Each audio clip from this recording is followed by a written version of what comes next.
안녕하세요, 뱅커입니다. 자, 지난 금요일날 랠리를 보면서 저는 무슨 생각이 들었냐면, 이 물가지표가 예측치보다 낮게 나올 거를 예상을 해보고 주식 비중을 좀 늘릴 수 있지 않았을까. 내가 좀 스마트한 투자자라면, 내가 좀 똑똑한 헤지펀드라면 물가지표가 좀 더 예상치보다 낮게 나올 거라고 생각하고 주식 비중을 늘려놓는 결정을 하지 않았을까. 그리고 앞으로 또 물가지수가 발표될 건데 이 물가지수가 현재의 랠리를 뒷받침하게 좋게 나올 것이냐, 이 두 가지 질문에 대해서 공부를 좀 하고 싶었어요. 그래서 만든 게 지금 보시는 이 테이블입니다.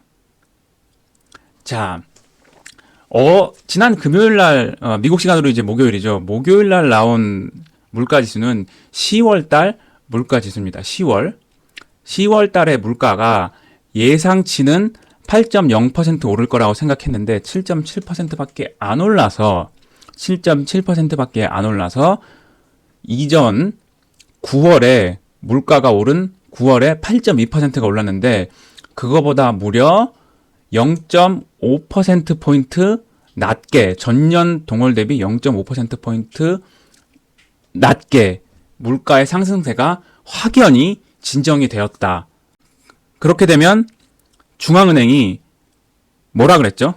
파월이 우리는 물가 오르는 걸 잡는 게 경제가 망가지고 고용이 망가지는 것보다 더 중요하다. 왜냐하면 물가가 오르면 더 많은 사람들, 취약계층, 특히 취약계층, 그런 사람들한테 훨씬 더 큰 피해가 가기 때문이다. 근데 이미 경제지표는 조금씩 깨지고 있어요. 그래서 경제지표가 깨져도 금리 인상을 멈출 수 없는 게 지금 75bp씩 무려 4번이나 올렸잖아요. 근데 이번에 12월 달에 올리게 되면 어떻게 되는 겁니까? 75bp 5번 올리는 게 되는 거예요. 그런데 이번에 물가가 확실히 꺾이는 걸 보여주면서 50bp밖에 안 올릴 거다. 이러한 생각을 시장 참여자들이 갖게 됐다. 그게 이 랠리의 본질입니다. 그러면서 이제 제 든 생각은, 자, 그러면 10월 물가는 생각보다 덜 올랐다. 그러면 11월 물가는 언제 발표되죠? 12월에 발표됩니다. 이제 한 달 남았습니다. 그럼 그 한 달 동안 주식시장은 뭐 하고 있을까요? 한 달 동안 기다릴까요? 아니죠. 계속 움직이죠. 이제 계속 움직이는데 뭘 보면서 움직일까? 첫 번째, 경제 지표는 지금 조금씩 깨지고 있어요. 그리고 고용도, 고용시장이 굉장히 핫했다가 이제는, 내려오는 일만 남았다. 뭐 이런 얘기가 나오고 있죠. 뭐 메타도 10,000명, 13,000명 감원한다. 뭐 트위터도 절반 날렸죠. 그리고 미국의 빅테크들 지금 전부 다 감원 바람이 불고 있습니다. 그런데 이제 실물 경제는 나빠지는 게 남았는데 중앙은행이 금리 인상 속도를 낮추려면 물가가 낮아져야 됩니다. 그럼 그 물가가 낮아지는 게 언제부터 보일 거냐? 10월 물가가 낮아진 게 11월 10일 날 지표가 발표되면서 보였는데 다른 나라들은 그럼 어떤지 GDP로 보시면요. 전 세계 GDP를 100%라고 보면은 이 숫자가 전 세계 GDP입니다. 자, 좀 더 크게 해볼게요. 전 세계 GDP의 24%가 미국이고 17.7%가 중국입니다. 대한민국의 넘버원 수출국이 어디죠? 우리나라가 어디로 가장 많이 수출하죠? 중국으로 가장 많이 수출합니다. 우리는. 원래는 미국이었는데 이게 바뀌었어요. 우리나라의 넘버원 수출국은 중국이고 넘버2 수출국이 미국입니다. 그래서 중국 지표를 우리나라 주식 하시는 분들은 잘 봐야 되죠. 중국 지표. 그리고 중국, 미국. 일단 두 나라 증시가 꺾이면 전 세계 증시가 꺾일 수도 있는 겁니다. 그런데 중국은 이제 제로 코로나 정책을 계속 유지하면서 물가지수가 그렇게 높지는 않았어요. 보시면 9월달 물가지수가 2.8% 오른 거에 그쳤고 지난 11월 9일 미국보다 하루 먼저 발표됐는데 2.4% 오를 거 예상했는데 2.1% 오른 걸로 나왔습니다. 그리고 미국이 10월 물가가 8.0% 오른 건데 7.7% 오른 걸로 나오면서 투자자들이 전 세계 넘버 1, 2 국가의 물가 상승세가 확연히 꺾였구나 하면서 숏커버 들어가고 지른 거죠. 여기까지 이해되십니까? 자, 그러면 앞으로 11월 달 물가 지수는 12월에 나올 텐데 이게 미국만 이러면 안 되는 겁니다. 미국만 물가가 잡혔다. 미국, 중국만 물가가 잡힌다. 이러면 안 되는 거고 전 세계 다른 나라들도 물가 지수가 예상치만큼 나오거나 그거보다 낮게 나와야 되는 겁니다. 그래서 그들의 10월 물가 지수는 어땠는지 그리고 11월 물가는 언제 나오는지 요거를 한번 봤습니다. 자, 보시면 중요하게 보는 나라들이 몇몇 나라들이 있죠. 이제 일본 같은 경우는 이제 10월 28일 날 발표된 9월 물가 지수가 3.5% 오른 걸로 나왔고요. 독일 같은 경우는 금요일 날 나왔죠.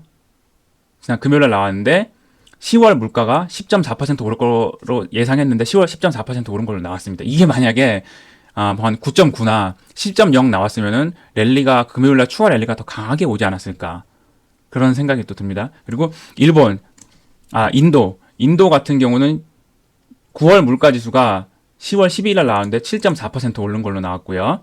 영국 9월 물가 지수가 10월 19일 날 나왔는데 10.1% 오른 걸로 나왔습니다. 프랑스는 5.7% 오를 걸로 예상했는데 6.2% 오른 걸로 나왔습니다. 속보치가 먼저 나오고 확정치가 나오는데 확정치가 6.2% 오른 걸로 나왔고요. 캐나다는 미국이랑 그냥 거의 같이 움직인다. 이따가 차트로 확인해 볼 건데 캐나다 움직임은 미국이랑 거의 비슷합니다. 그래서 더 중요합니다. 왜 중요하냐? 자, 10월 물가 지수가 11월 16일 다음 주 11월 16일 날 발표가 됩니다. 캐나다. 그리고 러시아가 어떤 나라죠? 전쟁 때문에 물가가 가장 많이 전 세계 GDP 상위 1등부터 10등까지 나라 중에 물가가 가장 많이 오른 나라가 러시아인데 러시아는 이따가 차트 확인해 보시겠지만 물가가 이미 꺾이고 있었어요. 러시아는. 그리고 이탈리아. GDP 10등인 나라입니다. 이 나라도 9.6% 오를 거라고 생각했는데 11.9% 오른 걸로 나왔고요. 그게 10월 28일 날 나온 건데 10월 30일 날 이제 확정치가 발표가 됩니다. 그래서 앞으로 나올 물가 지수가 예상치보다는 낮게 아니면 인라인으로 나와야 현재 주식시장 상승세가 어느 정도 유지되지. 만약에 일시적으로 10월 한 달만 CPI가 낮게 나왔다 예상보다 11월 CPI는 또 높게 나온다 이러면 이게 나가린 겁니다. 네, 이러면 이제 그러면 투자자들이 걱정하겠죠. 이거 뭐야? 그러면은 페드가 또 12월 달에 75bp 올릴 수 있는 거 아니야? 이런 걱정을 안 해야 된다. 이런 걱정을 안 해야 된다. 안 할 수 있을까? 자, 보시겠습니다. 자, 오른쪽을 볼게요. 자, 왼쪽은 추후 영상에서 이제 다룰 주제인데 제가 정리를 하다가 보니 이렇게 정리가 됐는데, 자, 그래프를 한번 보겠습니다. 중국의 물가지수 꺾이고 있고요. 중국의 물가지수 꺾이고 있습니다. 여기 오른쪽입니다. 그리고 인도의 물가지수 아직 높긴 하지만 다음 주 11월 14일 날 있는 물가지수 중요합니다. 인도도 꺾여야 됩니다. 생각보다가 더 낮게 나와야 됩니다. 그리고 일본은 3.5% 일본은 물가지수가 계속 올랐는데 일본도 11월 25일 일본은 좀 시간이 있네요. 한 2주 정도 예상보다 낮게 나와야 되고요.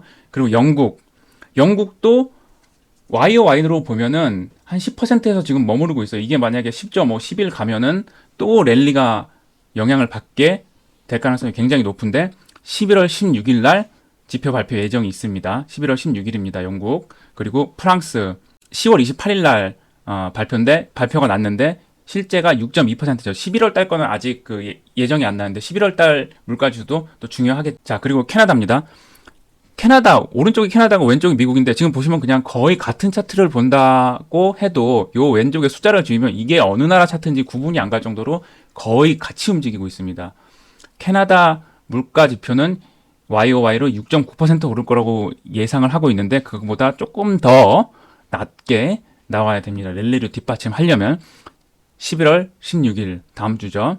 그리고 러시아는 이제 쭉 꺾이고 있죠. 러시아 물가의 피크는 지난 6월이었어요. 여기 17.1%나 올랐는데 이때고 쭉 내려가고 있습니다. 러시아.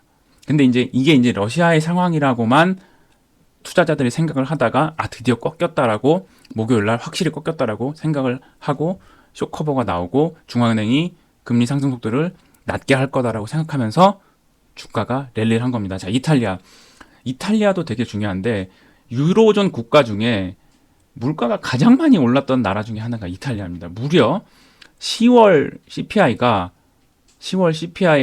속보치가 11.9%가 오른 걸로 나왔는데 자, 같은 날이죠. 11월 16일 캐나다 물가지수 나오는 날, 요 날이 되게 중요합니다. 요 날이. 그때 눈치 보기를 할 가능성이 좀 있을 것 같아요. 요때 최소한 더 오르지는 않았어야 되는데 이게 더 위로 나온다. 그러면 물가가 많이 오른 나라들과 그렇지 않은 나라들이 아마 좀 차별화를 가지 않을까. 주가의 움직임이 그렇게 생각을 하고 있습니다. 자, 오늘 공부해본 거는 두 가지였습니다. 다른 나라들의 물가지수는 어떻게 움직였는지, 그리고 물가지수가 향후 나올 물가지수는 언제 나오고 그 물가지수가 괜찮게 나온다면 예상치 또는 예상치보다 하이가 된다면 더 랠리할 수 있는 룸을 더 해야 되지 않을까 이런 생각을 하면서 오늘 GDP 기준 상위 10개국의 물가지수가 어떻게 움직였는지 공부를 해봤습니다. 도움이 되셨으면 좋겠네요. 궁금하신 점 있으시면 댓글 달아주시고 오늘도 영상 시청해주셔서 감사합니다. 수고하셨습니다.